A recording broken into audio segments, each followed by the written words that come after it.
नमस्कार सभी साथियों को हिंदी साहित्य की क्लास में आप सभी का स्वागत करती हूँ, अभिनंदन करती हूँ। और आज के शास्त्र के परिचर्चा को शुरू करते हैं। आज के शास्त्र का जो टॉपिक रहेगा हमारा वो रहेगा काव्य शास्त्र। काव्य शास्त्र के हम महत्वपूर्ण क्वेश्चन करेंगे। तो चलिए शुरू करते हैं। आज के शास्त्र का पहला क्वेश्चन है कि काव्य संप्रदाय का सही विकास क्रम जो है वो क्या है। रस, ध्वनि, अलंकार, रीति, वक्रोक्ति, औचित्य। रस, अलंकार, रीति, वक्रोक्ति, ध्वनि, औचित्य। अलंकार, रस, रीति, वक्रोक्ति, ध्वनि, औचित्य। रस, रीति, ध्वनि, अलंकार, वक्रोक्ति। तो हमारे क्वेश्चन का जो सही आंसर होगा वो होगा रस, अलंकार, रीति और वक्रोक्ति, ध्वनि, औचित्य। जो हमारा सही क्रम होगा वो होगा, सबसे पहले जो आएगा वो आएगा रस, फिर अलंकार, फिर रीति, फिर वक्रोक्ति, फिर ध्वनि, फिर औचित्य। अगले क्वेश्चन पे चलते हैं। इस क्वेश्चन की व्याख्या देख लेते हैं कि संस्कृत काव्य का इतिहास जो है भरत मुनि ने 200 ईसा पूर्व से प्रारंभ होता है। ये रस संप्रदाय के प्रवर्तक माने जाते हैं। कौन? भरत मुनि। आचार्य बहमा भारतीय अलंकार के आचार्य माने जाते हैं। इन्होंने अपने ग्रंथ में बौद्ध दार्शनिक सिद्धांतों से अपना परिचय दिखलाया। इस आधार पर इनको 5वीं-6वीं शताब्दी के मध्यकाल का ठहराया जाता है। संस्कृत के काव्य शास्त्रियों में वामन का विशिष्ट स्थान है। उन्होंने रीत को काव्य की आत्मा माना है और साहित्य जगत में रीति संप्रदाय नामक एक नवीन संप्रदाय को जन्म दिया।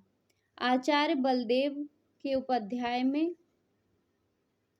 कि ये जो वामन जो हैं 800 ईसा पूर्व के आसपास रखा जाना चाहिए। कुंतक काव्य शास्त्र के इतिहास में वक्रोक्ति जीवितकार के नाम से प्रसिद्ध हैं। इनको 10वीं शताब्दी ईस्वी के अंतिम भाग में रखा जाता है। आनंद वर्धन को ध्वनि संप्रदाय का प्रवर्तक और जन्मदाता माना जाता है। इनका समय 9वीं शताब्दी ईस्वी का मध्य भाग सुनिश्चित किया गया। औचित्य संप्रदाय के प्रवर्तक क्षेमेंद्र हैं। अगला क्वेश्चन है कि औचित्य को काव्य आत्मा के रूप में प्रतिष्ठित करने वाले आचार्य हैं। कौन है? भामा, आचार्य क्षेमेंद्र, भट्ट तौत, भट्ट लोलट। तो हमारे क्वेश्चन का जो सही आंसर होगा वो क्या हो जाएगा? आचार्य क्षेमेंद्र। अगले क्वेश्चन पे चलते हैं। क्या है हमारे क्वेश्चन? अगला है कि ध्वनि को काव्य की आत्मा मानकर ध्वनि संप्रदाय का प्रतिपादन जो है वो किसने किया है? दंडी ने, मम्मट ने, विश्वनाथ ने, आनंद वर्धन ने। तो हमारे क्वेश्चन का जो सही आंसर है वो क्या हो जाएगा? आनंद वर्धन ने। अगला क्वेश्चन चलने से पहले हम इस क्वेश्चन की व्याख्या देख लेते हैं कि भारतीय काव्य शास्त्र में विभिन्न सिद्धांतों या संप्रदायों का जन्म काव्य की आत्मा की खोज से जुड़ा है। ध्वनि सिद्धांत भी काव्य की आत्मा का अनुसंधान करने वाला सिद्धांत है। उसका केंद्र बिंदु है काव्यात्मा ध्वनि, अर्थात काव्य की आत्मा ध्वनि है। ध्वनि संप्रदाय के प्रवर्तक आनंद वर्धन माने जाते हैं। उनकी मान्यताएं ध्वन्यालोक में उपलब्ध हैं। ध्वनि तत्व के विरोधी भी भट्ट आनंद वर्धन के समकालीन थे। मुकुल भट्टनायक, कुंतक, धनंजय, महिम भट्ट आदि ध्वनि के विरोधी आचार्य थे।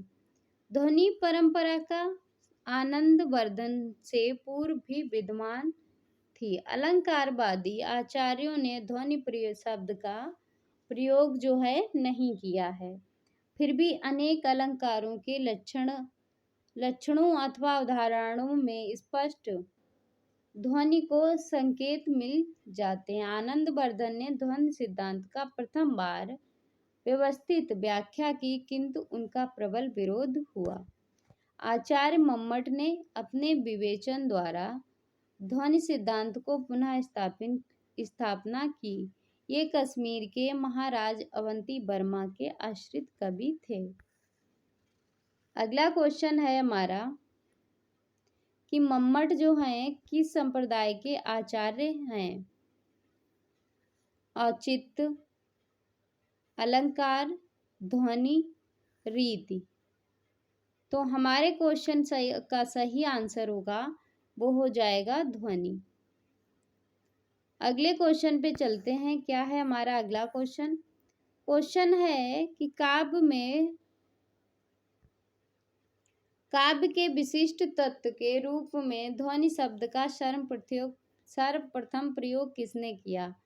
भामा, दंडी, आनंदवर्धन, कुंतक। तो ये जो प्रयोग है वो सबसे पहले किया था आनंदवर्धन ने। तो इस क्वेश्चन का सही आंसर होगा सी। अगला क्वेश्चन है कि ध्वनि संप्रदाय के संस्थापक कौन आचार्य हैं? आचार्य भामा, आचार्य आनंदवर्धन, आचार्य वामन, आचार्य कुंतक। तो इस क्वेश्चन का सही आंसर जो है वो हो जाएगा आनंदवर्धन। अगला क्वेश्चन है कि ध्वनि संप्रदाय को व्यवस्थित करने का श्रेय किसे जाता है?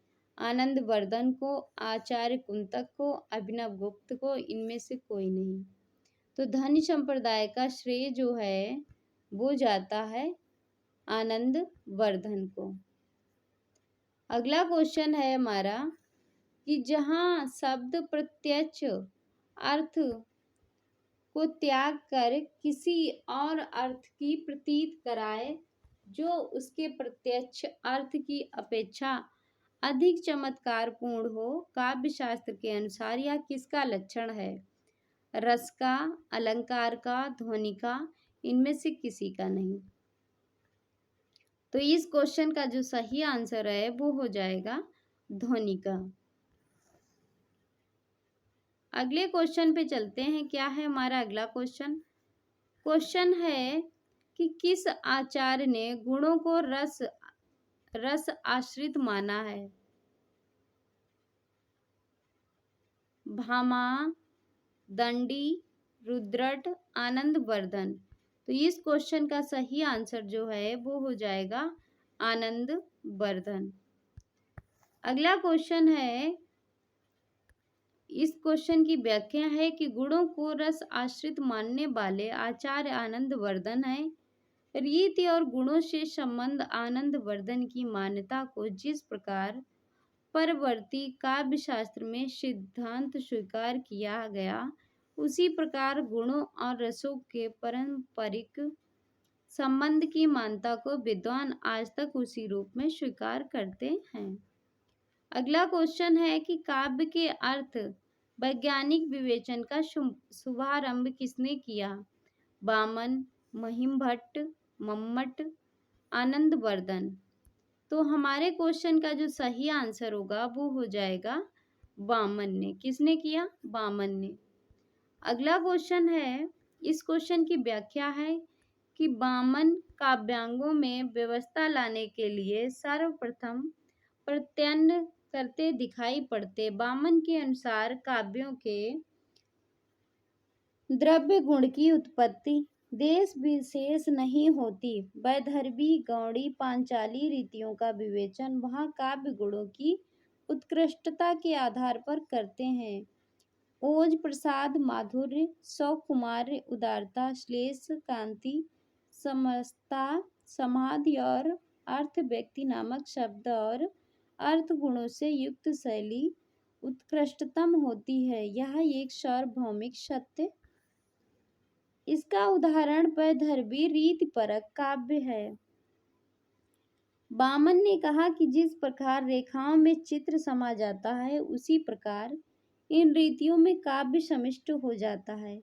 वामन ने गुणों को अधिक महत्व देकर एक सीमा तक कवि की चित्तवृत्ति की योग को स्वीकार किया। अर्थ गुणों में कवि की न्यूनतम कल्पना को समाधि नाम से रसों की उद्भावना, कांति के नाम से अर्थ की प्रौढ़ता, ओज नाम से स्वीकार की गई। उसके बाद अगले क्वेश्चन पे चलते हैं। अगला क्वेश्चन है कि आचार्य बामन ने काव्य हेतु के स्थान पर किस शब्द का व्यवहार किया? तत्पर्या, लक्षणा, अभिधा, काव्यांग।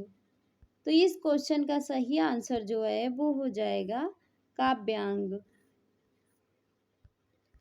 अगला क्वेश्चन है कि बिंब का काम है काव्य में सौंदर्य लाना, काव्य को सजीव बनाना, काव्य को छंद मुक्त बनाना, उपयुक्त सभी। तो बिंब का जो काम होता है वो है काव्य को सजीव बनाना। तो इस क्वेश्चन का सही आंसर है बी। अगले क्वेश्चन पे चलते हैं। क्या है अगला क्वेश्चन? क्वेश्चन है कि निम्नलिखित में से कौन भरत मुनि के रस सूत्रों का एक व्याख्याकार नहीं है? भट्ट, लोलट, क्षेमेंद्र, शंकुक, अभिनव गुप्त। तो इस क्वेश्चन का सही आंसर है वो क्या हो जाएगा? क्षेमेंद्र। अगला क्वेश्चन है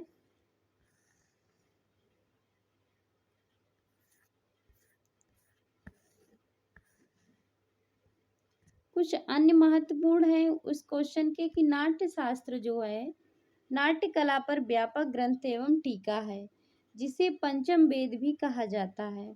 वर्तमान नाट्य शास्त्र प्रायः 6000 श्लोकों का ग्रंथ है, इसीलिए उसको षष्ठ सहस्त्री संहिता के नाम से भी जाना जाता है। नाट्य शास्त्र के उपलब्ध संस्करण षष्ठ सहस्त्री संहिता में 36 अध्याय हैं, जबकि निर्णय सागर द्वारा प्रकाशित प्रथम संस्करण 37 अध्याय दिए गए थे। वैसे नाट्य शास्त्र के प्राचीन टीकाकार जो हैं अभिनव गुप्त हैं, इनमें 36 अध्यायों का उल्लेख किया है। अगला क्वेश्चन है कि नाट्य शास्त्र के रचयिता कौन है? आचार्य भरत मुनि, आनंद वर्धन, बामन, मम्मट। देखो नाट्य शास्त्र के टीकाकार हैं अभिनव गुप्त और रचयिता जो हैं वो हैं आचार्य भरत मुनि। अगला क्वेश्चन है कि नाट्य शास्त्र के प्रणेता कौन है? भट्ट, लोलट, भरत मुनि, भट्टनायक, अभिनव गुप्त। तो इस क्वेश्चन का जो सही आंसर होगा वो हो जाएगा भरत मुनि। अगले क्वेश्चन पे चलते हैं। क्या है अगला क्वेश्चन? क्वेश्चन है कि भरत मुनि द्वारा विरचित ग्रंथ का नाम है क्या है? 10 रूपक, साहित्य दर्पण, नाट्य शास्त्र, नाट्य लक्षण, रतन कोश। तो इस क्वेश्चन का सही आंसर जो है वो हो जाएगा नाट्य शास्त्र। अगला क्वेश्चन है कि भरत मुनि के रस सूत्र की भुक्तिवाद के आधार पर व्याख्या करने वाले आचार्य हैं कौन है? श्री शंकुक, भट्टनायक, अभिनव गुप्त, विश्वनाथ। तो हमारे क्वेश्चन का जो सही आंसर होगा वो हो जाएगा भट्टनायक। अगले क्वेश्चन पे चलते हैं। क्या है हमारा अगला क्वेश्चन? क्वेश्चन है कि रस के संबंध में भुक्तिवाद के प्रतिपादक आचार्य हैं कौन है? भट्ट, लोलट, श्री शंकुक, भट्टनायक, अभिनव गुप्त। तो इस क्वेश्चन का सही आंसर जो है वो क्या हो जाएगा? भट्टनायक। अगले क्वेश्चन पे चलते हैं। क्या है हमारा अगला क्वेश्चन कि भरत के रस सूत्र के विख्याता आचार्य शंकुक का सिद्धांत कहलाता है क्या? उत्पत्तिवाद, अभिव्यंजनावाद, अनुमितिवाद, भुक्तिवाद। तो इस क्वेश्चन का सही आंसर जो है वो कहलाता है अनुमितिवाद। अगला क्वेश्चन है हमारा कि रस सूत्र की अनुमितवादी व्याख्या करने वाले आचार्य हैं कौन है? भट्टनायक, अभिनव गुप्त, लोलट, शंकुक। तो इस क्वेश्चन का सही आंसर जो है वो हो जाएगा शंकुक। अगले क्वेश्चन पे चलते हैं। क्या है अगला क्वेश्चन? क्वेश्चन है आचार्य शंकुक द्वारा रस निष्पत्ति की व्याख्या का स्वरूप है क्या है? अभिव्यक्तिवादी, अनुमितिवादी, उत्पत्तिवादी, इनमें से कोई नहीं। तो इस क्वेश्चन का सही आंसर होगा अनुमितिवादी। अगले क्वेश्चन पे चलते हैं। क्या है हमारा अगला क्वेश्चन? क्वेश्चन है कि रस निष्पत्ति सूत्र की समीक्षा में अनुमितिवाद किसके मतव्य पर आधारित है? भट्टनायक, विश्वनाथ, शंकुक, अभिनवगुप्त। तो अनुमितिवाद जो है वो शंकुक मतव्य पर आधारित है। अगला क्वेश्चन है कि रस निष्पत्ति के संबंध में भट्ट-लोलट का मत है अनुमितिवाद, उत्पत्तिवाद, भुक्तिवाद, अभिव्यक्तिवाद। तो इस क्वेश्चन का सही आंसर है वो क्या हो जाएगा? उत्पत्तिवाद, भट्ट-लोलट का। अगले क्वेश्चन पे चलते हैं। क्या है अगला क्वेश्चन? क्वेश्चन है कि भट्ट-लोलट द्वारा प्रतिपादित मत कौन सा है? उत्पत्तिवाद, अभिव्यक्तिवाद, भोगवाद, अनुमितिवाद। तो इस क्वेश्चन का सही आंसर जो है वो हो जाएगा उत्पत्तिवाद, भट्ट-लोलट द्वारा संपादित है। अगला क्वेश्चन है कि रसानुभूति के संदर्भ में उत्पत्तिवाद संप्रदाय के जनक हैं। कौन है? अभिनवगुप्त, पाणिनि, भरतमुनि, भट्ट-लोलट। तो इस क्वेश्चन का जो सही आंसर है वो है भट्ट-लोलट। अगले क्वेश्चन पे चलते हैं। क्या है अगला क्वेश्चन? क्वेश्चन है कौन सा युग्म सही नहीं है? भट्ट-लोलट उत्पत्तिवाद के हैं, सही है। शंकुक अनुमितिवाद से हैं। आचार्य मम्मट जो हैं भुक्तिवाद से नहीं है। भुक्तिवाद से कौन है? भट्टनायक हैं। और अभिनवगुप्त अभिव्यक्तिवाद से हैं। तो हमारे क्वेश्चन का जो गलत है आंसर वो हो जाएगा सी। अगले क्वेश्चन पे चलते हैं कि रस निष्पत्ति के संबंध में चित्र तुरंग न्याय की मान्यता किस आचार्य की है? अभिनवगुप्त, शंकुक, भट्ट-लोलट, भट्टनायक। तो इस क्वेश्चन का सही आंसर जो है वो क्या हो जाएगा? शंकुक। अगले क्वेश्चन पे चलते हैं। क्या है हमारा अगला क्वेश्चन? क्वेश्चन है कि रस विवेचन में चित्र तुरंग न्याय की कल्पना इनमें से किस आचार्य की है? शंकुक, अभिनवगुप्त, भरतमुनि, विश्वनाथ। तो हमारे क्वेश्चन का जो सही आंसर होगा वो हो जाएगा शंकुक। अगले क्वेश्चन पे चलते हैं। क्या है अगला क्वेश्चन? क्वेश्चन है सूची 1 को सूची 2 के साथ सुमेलित करना है। आचार्य हैं और सिद्धांत हैं। तो भट्ट-लोलट जो हैं वो किससे संबंधित हैं? भट्ट-लोलट जो हैं वो उत्पत्तिवाद से संबंधित हैं। शंकुक जो हैं वो किससे संबंधित हैं? शंकुक जो हैं वो अनुमितिवाद से हैं। भट्टनायक भुक्तिवाद से, अभिनवगुप्त अभिव्यक्तिवाद से। तो ए का 4, बी का 3 जो है बी ऑप्शन में है। तो हमारे क्वेश्चन का सही आंसर होगा बी। अगले क्वेश्चन पे चलते हैं। क्वेश्चन है कि भारतीय रस सिद्धांत की साधारणीकरण का प्रयोग सर्वप्रथम किसने किया था? आचार्य विश्वनाथ ने, आचार्य जगन्नाथ ने, आचार्य भट्टनायक ने, आचार्य अभिनवगुप्त ने। तो इस क्वेश्चन का जो सही आंसर है वो हो जाएगा आचार्य भट्टनायक ने। अगले क्वेश्चन पे चलते हैं। इस क्वेश्चन की व्याख्या देख लेते हैं कि भारतीय रस सिद्धांत में साधारणीकरण का प्रयोग सर्वप्रथम किसने किया? भट्टनायक ने किया। साधारणीकरण शब्द का प्रयोग भट्टनायक ने रस निष्पत्ति संबंधी भरत सूत्र की व्याख्या के लिए किया। उनके अनुसार काव्य और नाटक में अभिधा से भिन्न दूसरी भाववत्त शक्ति अपने व्यापार से विभावती को साधारणीकृत रूप में प्रस्तुत कर स्थायी भाव को भाव्यमान बनाती है। ध्वनिवादियों ने लक्षणा और व्यंजना को स्वीकार करते हुए साधारणीकरण में भावात्म शक्ति का निषेध किया। अगला क्वेश्चन है कि भट्ट नायक का भुक्तिवाद किस दर्शन पर आधारित है? मीमांसा दर्शन, न्याय दर्शन, शैव दर्शन, सांख्य दर्शन। तो इस क्वेश्चन का सही आंसर है सांख्य दर्शन।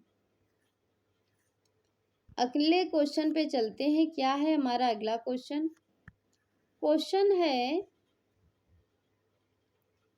इस क्वेश्चन की व्याख्या भी देख लेते हैं कि भट्ट नायक भुक्तिवाद सांख्य दर्शन पर आधारित था और शंकुक का अनुमितिवाद है जो अनुमितिवाद वो न्याय दर्शन पर है। भट्ट लोलट का उत्पत्तिवाद मीमांसा दर्शन पर है और अभिनव गुप्त का अभिव्यक्तिवाद पर आधारित है। अगले क्वेश्चन पे चलते हैं। क्या है हमारा अगला क्वेश्चन? क्वेश्चन है, महिम भट्ट द्वारा प्रतिपादित सिद्धांत है कौन सा? अनुमानवाद, तात्पर्यवाद, लक्षणवाद, अभिव्यंजनावाद। तो इस क्वेश्चन का सही आंसर जो है वो हो जाएगा अनुमानवाद। अगले क्वेश्चन पे चलते हैं। इस क्वेश्चन की व्याख्या देख लेते हैं कि महिम भट्ट ने अपने अनुमान सिद्धांत को प्रतिपादित करते हुए अपने व्यक्ति विवेक नामक ग्रंथ में ध्वनि सिद्धांत के विरुद्ध लिखा। उनका मत है कि ध्वनि सिद्धांत के विशाल भवन का जिस व्यंजना के मूल धारा पर निर्माण किया गया है वह व्यंजना कोई स्वतंत्र पदार्थ नहीं है किंतु पूर्व सिद्ध अनुमान ही है। अनुमान में साधन से साध्य का अनुमान किया जाता है। जैसे पर्वत पर धुआं होने पर वह अग्नि का अनुमान किया जाता है। उसमें पर्वत पर अग्नि होना सिद्ध करने में धुआं ही साधन है अर्थात कारण है, क्योंकि जहाँ धुआं होता है वहाँ अग्नि अवश्य होती है, महिम भट्ट का कहना है। इसी प्रकार जिसे व्यंजक कहा जाता है वह उसी प्रकार व्यंग्यार्थ का प्रतीत का कारण है। जिस प्रकार धुआं अग्नि के अनुमान का कारण है जिसे व्यंग्यार्थ कहा जाता है। अगला क्वेश्चन है कि भरत मुनि के बाद रस निष्पत्ति को लेकर मुख्य रूप से किन विद्वानों ने रस के विषय में अपने विचार दिए? उनके नामों का कौन सा क्रम है? भट्ट लोलट, शंकुक, भट्ट नायक, अभिनव गुप्त। तो हमारे क्वेश्चन का जो सही आंसर होगा वो होगा भट्ट लोलट, भट्ट शंकुक, भट्ट लोलट, भट्ट शंकुक, भट्ट नायक और अभिनव। अगले क्वेश्चन पे चलते हैं। क्या है हमारा अगला क्वेश्चन? क्वेश्चन है कि रस निष्पत्ति की विवेचना में भावकत्व और भोजकत्व की कल्पना किस आचार्य की है? भट्ट लोलट, भट्ट नायक, शंकुक, अभिनव गुप्त। तो इस क्वेश्चन का सही आंसर जो है वो हो जाएगा भट्ट नायक। अगला क्वेश्चन है कि रस सिद्धांत की व्याख्या करके सबसे पहले दर्शक की महानता किसने स्वीकार की? भट्ट नायक ने, अभिनव गुप्त ने, भट्ट लोलट ने, शंकुक ने। तो इस क्वेश्चन का सही आंसर जो है वो हो जाएगा अभिनव गुप्त ने। अगला क्वेश्चन है कि रस को नाट्य तक सीमित रखने का सर्वप्रथम विरोध किसने किया है? भामा ने, रुद्रट ने, आनंद वर्धन ने, अभिनव गुप्त ने। तो रस को नाट्य तक सीमित रखने का विरोध अभिनव गुप्त ने किया है। किसने किया? अभिनव गुप्त ने किया। तो ये था आज का हमारा शास्त्र। आज के शास्त्र की यहीं पे समाप्ति करते हैं। मिलते हैं अगले शास्त्र में अगली कहानी। तब तक के लिए जय हिंद।